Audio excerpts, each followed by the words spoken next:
কথাটা বলে যেই আমি দরজার দিকে যাচ্ছি ঠিক তখনই রুহি আমার টি শার্টের কলার ধরে ফেলে আর আমাকে ধাক্কা মেরে ওর খাটের উপর ফেলে দিয়ে রুহি আমার পেটের উপর চেপে বসে আর আমার মুখের কাছে মুখটা এনে রুহি বলল, কি ভাবছো গো জান পাখি? তুমি আমাকে বোকা বানিয়ে চলে যাবে আর আমি বুঝতেও পারবো না? এইটা তো হবে না। আমি জানি তুমি এখন একবার আমার কাছ থেকে ছাড়া পেলে আর এত সহজে তুমি আমার কাছে ধরা দিবে না। তাই এখন আর তোমাকে এত সহজে ছাড়ছি না গো সোনা পাখি। রুহি আমার উপরে বসার পর থেকে কেমন যেন লাগছিল। একে তো ভয়, তারপর অন্যরকম এক অনুভূতি যা আমি বলে বোঝাতে পারবো না। তখন আমি বললাম, রুহি প্লিজ এখন আমার উপর থেকে সরো, আমার কেমন যেন লাগছে। আমি আর কিছু বলার আগেই রুহি ওর নরম হাতের একটা আঙুল আমার মুখে দিয়ে আমাকে চুপ করিয়ে দিল। আর রুহি আমাকে বলল, চুপ, একদম চুপ। আর একটা কথাও বলবে না। এখন যা হবে তা শুধু দেখো। আমি চাই না তোমার জন্য এই রোমান্টিক মুহূর্তটা নষ্ট করতে। কথাটা বলেই রুহি একদম আমার মুখের কাছে এসে পড়ে। ওর মুখের মাতাল করা নিঃশ্বাস আমার মুখের উপর পড়ছিল। আমি এখন বোকার মতো রুহির চোখের দিকে অপলকভাবে তাকিয়ে আছি। রুহি আমার মাথা দুপাশের চুলগুলো ওর নরম হাত দিয়ে খামচে ধরে আস্তে করে আমার ঠোঁটের সাথে ওর নরম গোলাপের পাপড়ির মতো ঠোঁটগুলো মিলিয়ে দেয়। তখন আমার চোখের সামনে রুহির দুটো চোখ ছাড়া আর কিছুই দেখা যাচ্ছিল না। আর এদিকে রুহি সমান তালে আমাকে লিপ কিস করে যাচ্ছে। কিন্তু কখন যে আমিও রুহির সাথে তাল মিলিয়ে ওর কিসে রিপ্লাই দিতে থাকি এটা নিজেও জানি না। আর রুহি যখন বুঝতে পারল আমিও ওর সাথে রিপ্লাই দিচ্ছি তখন রুহি যেন আরও পাগল হয়ে গেল আর এমনভাবে লিপ কিস করতে থাকলো যে যে কোনো সময় আমার ঠোঁট ছিঁড়ে যেতে পারে। আর এভাবে ঠিক কতক্ষণ চলছে তা ঠিক বলতে পারবো না। কিন্তু হঠাৎ আমার মাথায় আসে যে আমি এটা কি করছি। রুহি না হয় পাগলামি করছে, তাই বলে আমিও ওর সাথে পাগল হব নাকি? এদিকে রুহি যেরকম শুরু করছে জানি না নিজের অজান্তে কোনো ভুল না হয়ে যায়, তাহলে সারা জীবন নিজের কাছে অপরাধী হয়ে থাকবো। ঠিক তখনই রুহিকে আমি ধাক্কা দিয়ে নিজের উপর থেকে সরিয়ে দিই। আমার ধাক্কা খেয়ে রুহি আমার পাশেই শুয়ে পড়ে আর আমার দিকে তাকিয়ে মুচকি মুচকি হাসতে থাকে আর খুব জোরে জোরে নিঃশ্বাস নিতে থাকে। আমি তখন উঠে বসে জোরে জোরে কয়েকটা নিঃশ্বাস নিয়ে নিজেকে স্বাভাবিক করার চেষ্টা করি। তখন রুহি আমাকে বলল, রুদ্র, তোমাকে সত্যিই অনেক ভালোবাসি। আর ধন্যবাদ এত সুন্দর একটা মুহূর্ত উপহার দেওয়ার জন্য। রুহির কথার জবাব দেওয়ার মতো কোনো কথা এখন আমার কাছে নাই, তাই আমি কিছু না বলে রুহির রুম থেকে বেরিয়ে যাই। আমি বেরিয়ে যাচ্ছি দেখে চাচি কিচেন থেকে আমাকে বলল, রুদ্র এখন বাসায় যাস না, রান্না হয়ে গেছে, খেয়ে তারপর যাস। চাচি তোমার মেয়ে যা খাওয়াইছে তা কবে হজম হয় জানি না, যেদিন হবে সেদিন এসে খাবো। কথাটা বলেই আমি রুহিদের বাসা থেকে বেরিয়ে যাই আর সিঁড়ি দিয়ে নিচে নামছি আর শুধু ভাবছি আমার সাথে এটা কি হয়ে গেল। আমি কেন তখন রুহিকে বাধা দিতে পারলাম না? তাহলে কি আমিও রুহিকে ভালোবেসে ফেলছি? এসব নানান চিন্তা করে আমি বাসায় চলে আসি। আর আমি বাসায় এসে দেখি আম্মু আর তানহা সোফায় বসে টিভি দেখছে আর হেসে হেসে কথা বলছে। আমি তাদের দেখে যেই আমি আমার রুমের দিকে যেতে থাকি ঠিক তখন তানহা বলল, রৌদ্র ভাইয়া, এখানে এসে বসো, সবাই মিলে কিছুক্ষণ গল্প করি। তানহার কথা শুনে আমি পিছন ফিরে তাকিয়ে তানহাকে বললাম, এখন আমার ভালো লাগছে না, পরে সবাই মিলে আড্ডা দেওয়া যাবে। আমি রুমে যাচ্ছি, শরীরটা খুব ক্লান্ত লাগছে। এবার পাশে থেকে আম্মু আমাকে বলল, রৌদ্র, তোর কি হয়েছে? তোকে দেখতে এমন লাগছে কেন? মনে হচ্ছে কোথায় যুদ্ধ করে ফিরে আসছিস।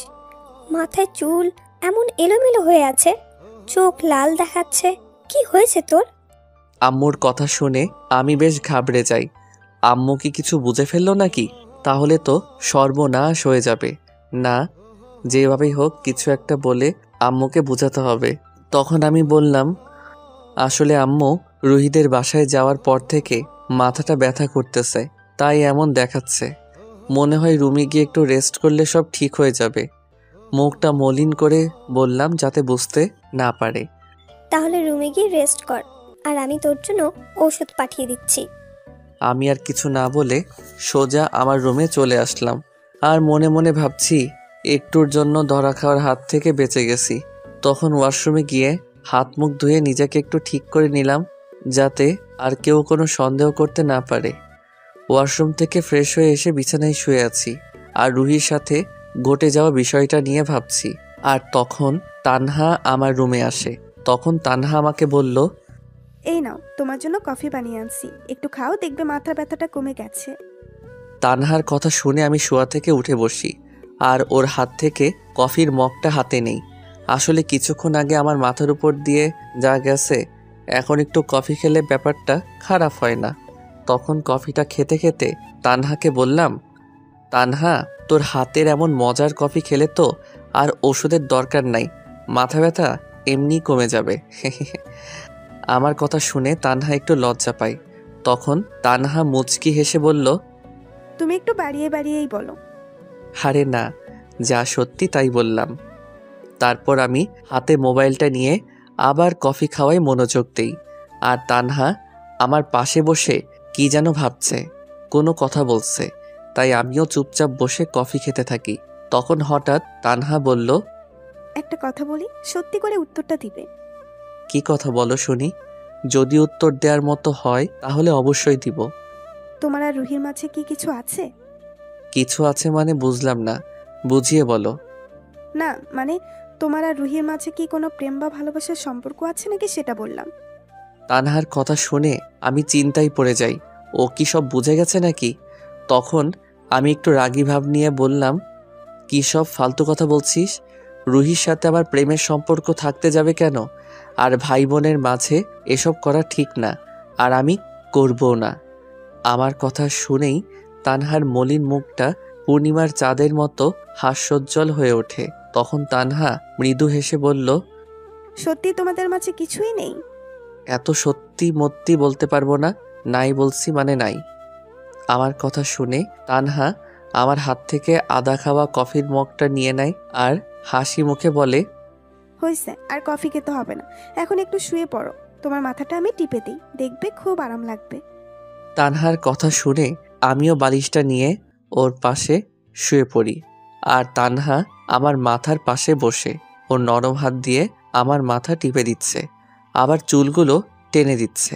ফ্রিতে তানহার এমন সেবা যত্ন পেয়ে আমার কি যে ভালো লাগছে, যা বলে বোঝাতে পারবো না। তানহা মেয়েটা সত্যি অনেক ভালো। যতবার আমাদের এখানে আসে ততবার আমার অনেক খেয়াল রাখে।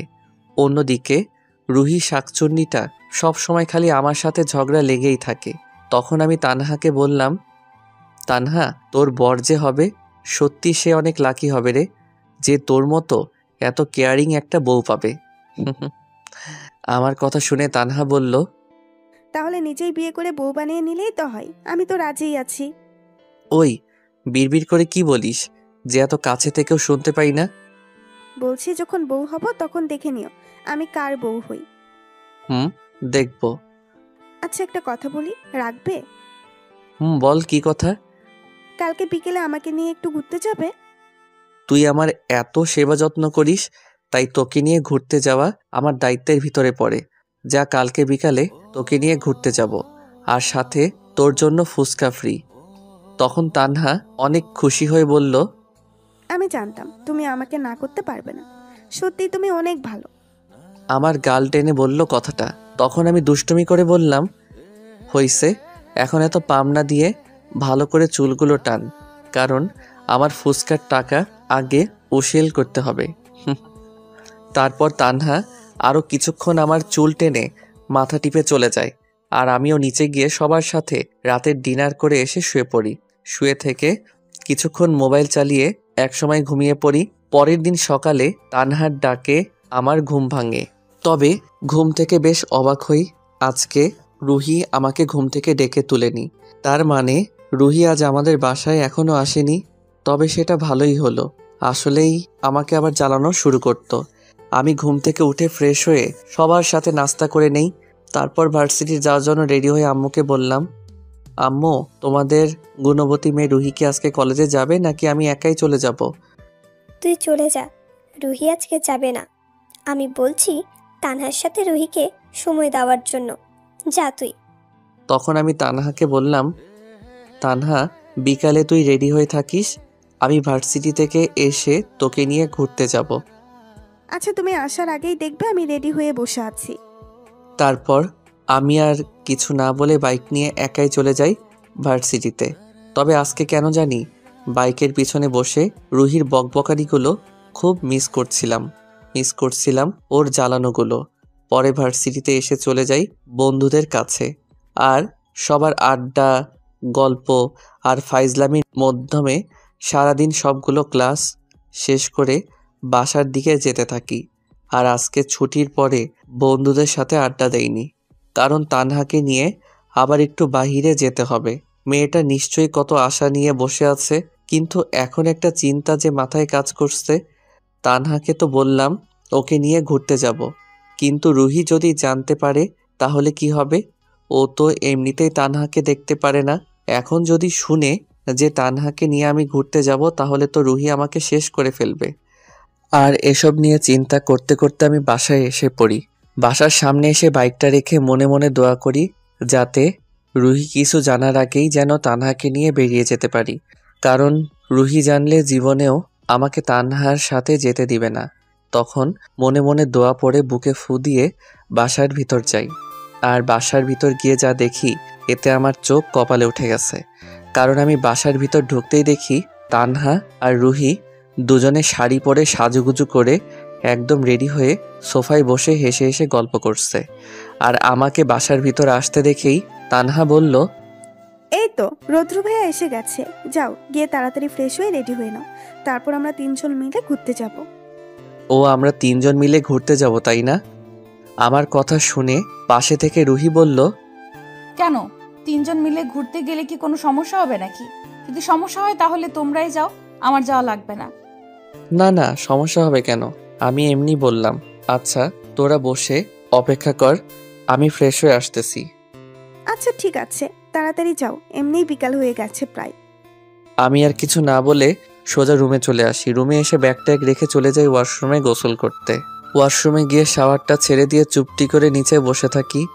মাথায় পানি পড়ছে, আর নিচে বসে বসে ভাবতে থাকি রুহি নিশ্চয়ই আমাদের উপর নজর রাখার জন্যই আমাদের সাথে ঘুরতে যেতে চাইছে। কারণ এমনিতে রুহি কোথাও যায় না, কলেজ থেকে এসে সারাদিন বাসার মধ্যেই থাকে, আর আমার উপর ঈগল পাখির মতো নজরদারি করে। আর যেহেতু তানহা আমার সাথে ঘুরতে যাবে বলছে, তাই রুহিও সাথে যোগ দিছে ঘুরতে যেতে। শাকচুন্নিটার একটু বিশ্বাস নাই আমার উপর। আমি এসব ভাবছি আর গোসল করছি। অন্যদিকে রুহি আর তানহা বসে কথা বলছি। কথায় কথায় ঘুরতে যাবে, কি কি করবে, কি খাবে ইত্যাদি নানান বিষয়ে কথা বলছে দুজনে মিলে।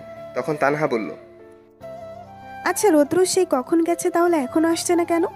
নাকি আমাদের নিয়ে ঘুরতে না যাওয়ার প্ল্যান করছে রুমে বসে? আচ্ছা তুমি তাহলে এখানে বসো, আমি গিয়ে দেখি কেন এত দেরি করছে, আমি সাথে করে নিয়ে আসতেছি। আচ্ছা যাও, গিয়ে দেখো বাটপারটা কি করে। এদিকে আমি গোসল শেষ করে রুমে এসে টাওয়েল পরে আয়নার সামনে দাঁড়িয়ে চুল ঠিক করছিলাম। এমন সময় দরজার মধ্যে কে যেন টোকা দেয়। আমি দরজার দিকে তাকাতেই দেখি রুহি আমার দিকে চোখ বড় বড় করে তাকিয়ে আছে আর মুচকি মুচকি হাসতেছে। এটা দেখে আমি বললাম, ওই বড় ভাইয়ের দিকে এমন হাঁ করে তাকিয়ে আছিস কেন? লজ্জা করে না? যা এখান থেকে। আমার কথা শুনে রুহি মুচকি এসে আমার রুমে ঢুকে আস্তে করে দরজাটা লাগিয়ে দেয়, আর আমার কাছে আসতে আসতে বলে, একটা টাওয়াল পরে এমন হট হয়ে যদি কোনো মেয়ের সামনে দাঁড়িয়ে থাকো, তাহলে মেয়ে মানুষ হা করে তাকিয়ে থাকবে, এতে আমার দোষটা কোথায়? ওই তোর লজ্জা শরম কি বাজারে ফ্রিতে বিক্রি করে দিলি নাকি? হ্যাঁ, যে বড় ভাইয়ের সামনে মুখে যা আসতেছে তাই বলছিস? তাড়াতাড়ি আমার রুম থেকে বের হ বলছি, আমি এখন কাপড় চেঞ্জ করব। আমার কথা শুনে রুহি রাগী একটা ভাব নিয়ে বলল, আরেকবার যদি ওই মুখ দিয়ে ভাই শব্দটা বের হয় না, তাহলে এক্ষুনি টান দিয়ে তোমার টাওয়ালটা খুলে নিব, তারপর দেখবো তোমার এই ভাইগিরি কোথায় যায়। আর আমি আমার হবু স্বামীর হট শরীরটা দেখছি, তাতে তোমার কি? রুহির কথা শুনেই আমি এক লাফ দিয়ে 2 হাত দূরে চলে যাই ওর সামনে থেকে, কারণ এই মেয়েকে দিয়ে কোনো বিশ্বাস নাই। যদি সত্যি সত্যি আমার টাওয়েল ধরে টান মারে, তাহলে ইজ্জত বলতে কিছুই থাকবে না। আমি একটু দূরে সরে গিয়ে রুহির দিকে তাকিয়ে দেখি ও আমার দিকে তাকিয়ে মিট মিট করে হাসতেছে। তখন রুহি আবার আমাকে বলল, এই রুদ্র, জানো আমার এখন কি মন চাইতেছে? রোমান্টিক একটা মুড নিয়ে বলল। আমি ওয়ার্ড্রোব থেকে কাপড় বের করতে করতে বললাম, আবার কি? হ্যাঁ, ইচ্ছে তো করছে তোমার এই খালি শরীরটার সাথে আমার শরীরটা এক করে মিলিয়ে দিয়ে তোমার ওই নরম কোমল ঠোঁট দুটোয় গভীর একটা কি। ওকে। আর কিছু বলতে না দিয়েই আমি বললাম, হইছে, এবার থাম, আর কিছু বলতে হবে না। তুই কি বলবি আমি জানি। এবার তুই রুম থেকে বের হ, আমি কাপড়গুলো চেঞ্জ করি। এতই যদি জানো তাহলে আমার ইচ্ছেটা পূরণ করে দিলেই তো হয়। আর এখন যে এত ভাব নিচ্ছ, 2 দিন পরে তো আমি সবই দেখব। এখন এই নীল শার্ট আর সাথে এই প্যান্টটা পরে নিচে আসো। আচ্ছা ঠিক আছে, তুই যা, আমি আসতেছি। একদম চোরের মতো হাসবে না বলে দিলাম। মনের ভেতর রসকস বলতে কিছুই নাই। দুনিয়াতে এত মানুষ থাকতে কেন যে এই রোবটটাকে ভালোবাসতে গেলাম খোদাই ভালো জানে। নিরামিষ একটা। কথাটা বলেই রুহি রাগ দেখিয়ে আমার রুম থেকে বেরিয়ে গেল। আর রুহির এমন বাচ্চাদের মতো রাগ দেখে আমারও ভীষণ হাসি পায়। সত্যি কথা বলতে এখন রুহির এই পাগলামিগুলো আমার কাছেও ভীষণ ভালো লাগে, কিন্তু সেই ভালো লাগাটা প্রকাশ করতে পারি না। কারণ রুহি যদি বুঝতে পারে যে ওর দুষ্টুমিগুলো আমি উপভোগ করতে শুরু করছি, তাহলে ও আরও বেশি আমার মাথায় চড়ে বসবে। তার থেকে বড় কথা, যদিও আমি মনে মনে রুহিকে ভালোবাসতে শুরু করছি, কিন্তু এটা প্রকাশ করার সাহস আমার নাই। কারণ এসব যদি আমার পরিবার জানতে পারে তাহলে কি হবে সেটা ভাবতে আমার গলা শুকিয়ে কাঠ হয়ে যায়। এসব ভাবতে ভাবতে আমি রেডি হয়ে যাই। আমি রেডি হয়ে নিচে আসতেই দেখি রুহি আর তানহা বসে কথা বলছে। তখন আমি তাদের বললাম, তোদের গল্প শেষ হলে এবার চল যাওয়া যাক। আমার গলার আওয়াজ শুনেই রুহি আর তানহা আমার দিকে তাকায়, আর আমাকে দেখে দুজন এমন হাঁ করে তাকিয়ে থাকে যেন আমাকে এই প্রথম দেখছে, আগে কখনো দেখেনি। তখন তানহা বলল, বাহ, তোমাকে দেখে তো পুরাই হিরোর মতো লাগছে, পুরাই ক্রাশ। আমি রুহির দিকে তাকাতেই রুহি আমাকে সাথে সাথে চোখ মারে। তখন রুহি বলল, ক্রাশ তো হবেই, আমার হিরো বলে কথা। কি বললা রুহি? কিছু না, চল যাই, দেরি হয়ে যাচ্ছে। তারপর আমি, রুহি আর তানহা তিনজন মিলে বাসা থেকে বেরিয়ে পড়ি। আর আমাদের বাসায় থেকে কিছু দূরে একটা পার্ক আছে, তাই মনে মনে চিন্তা করলাম ওদের নিয়ে সেই পার্কে থেকে ঘুরে আসি। তাই বাসার সামনে থেকে একটা অটোরিকশা ভাড়া করি। আমি অটোরিকশার পিছনের সিটে মাঝখানে বসি, আর রুহি আর তানহা আমার দুই পাশে বসে। এদিকে রিক্সা চলছে, আর সেই সাথে রুহির অত্যাচার কতটা চলছে সেটা আর নাই বললাম। অবশেষে আমরা তিনজন মিলে সেই পার্কে পৌঁছে যাই। তারপর পার্কে এসে আমরা তিনজন মিলে বেশ কিছুক্ষণ সময় পার্কের বিভিন্ন জায়গায় ঘুরে বেড়াই। পরে কিছু বাদাম কিনে তিনজনে মিলে পার্কের মাঝে একটা টেবিলে বসে বাদাম খেতে থাকি আর টুকটাক কথা বলতে থাকি। তখন হঠাৎ তানহা আমাকে বলল, আচ্ছা তোমাকে প্রশ্ন করি, উত্তর দিবা? কি প্রশ্ন বলো শুনি, যদি পারি তাহলে দিব। তানহার প্রশ্নের কথা শুনে রুহি আমাদের দিকে মুখ ঘুরিয়ে তাকায়। তখন তানহা বলল, আচ্ছা খালাতো বোন আর খালাতো ভাইয়ের সাথে বিয়ে হলে কেমন হয়? ভালো হয় না? তানহার কথা শুনে রুহির হাসি মাখা মুখটা আধার কালো হয়ে যায়, আর আস্তে আস্তে একটা রাগের আভা মুখের মধ্যে ফুটে উঠতে থাকে। তখন আমি বললাম, ভালো খারাপ বলে কোনো কথা নাই। যদি একজন মানুষ অপর একজন মানুষকে ভালোবাসে, বিশ্বাস করে, তাহলে খালাতো ভাই বোনের বিয়ে হতেই পারে, এতে দোষের কিছু নাই। এছাড়াও আপনজনের মাঝে বিয়ে হয়েই থাকে। আচ্ছা তুমি কি নিজেদের মাঝে বিয়ে করবে নাকি দূরে কোথাও বিয়ে করবে? সেটা এখন জানি না, সময় হলে দেখা যাবে কোথায় বিয়ে করি। কিন্তু তুই হঠাৎ এই প্রশ্ন করছিস কেন? এমনি বললাম আর কি, কিন্তু আমি নিজেদের মাঝেই বিয়ে করব, আর মনে মনে পাত্রও ঠিক করে রাখছি। এখন সে যদি রাজি হয় তাহলেই হবে। তানহার কথা শুনে রুহি তো রাগে ফেটে যাওয়ার অবস্থা। না পারছে নিজের রাগটা কন্ট্রোল করতে, না পারছে তানহাকে কিছু বলতে। তখন রুহি নিজের রাগটা আড়াল করে মুখে হাসির ভাব নিয়ে বলল, তাই নাকি তানহা? তলে তলে এত দূর চলে গেছো, তা কে সেই ভাগ্যবান ব্যক্তি যাকে তুমি মনে মনে পছন্দ করে রাখছো? আছে, সময় হলে জানতে পারবে। এখন তুমি বলো রুহি, তুমি কোথায় বিয়ে করবে, কাছে নাকি দূরে কোথাও? তানহার কথা শুনে রুহি আমার দিকে তাকিয়ে বলল, আমি তো কাছেই বিয়ে করব। শুধু কাছে বলে ভুল হবে, যেমন 2 তলার থেকে 1 তলার কাউকে বিয়ে করব, যাতে দিনে 10 বার বাপের বাড়ি যেতে পারি আর আসতে পারি। আর পাত্র রেডিই আছে, যত তাড়াতাড়ি সম্ভব বিয়েটা সেরে নিব। তাই না রৌদ্র? তাই নাকি? তা কে সে? খুব তাড়াতাড়ি দেখতে পারবে। রুহি কথাটা বলে আমার দিকে তাকিয়ে রহস্যময় হাসতে থাকে। তখন আমি বললাম,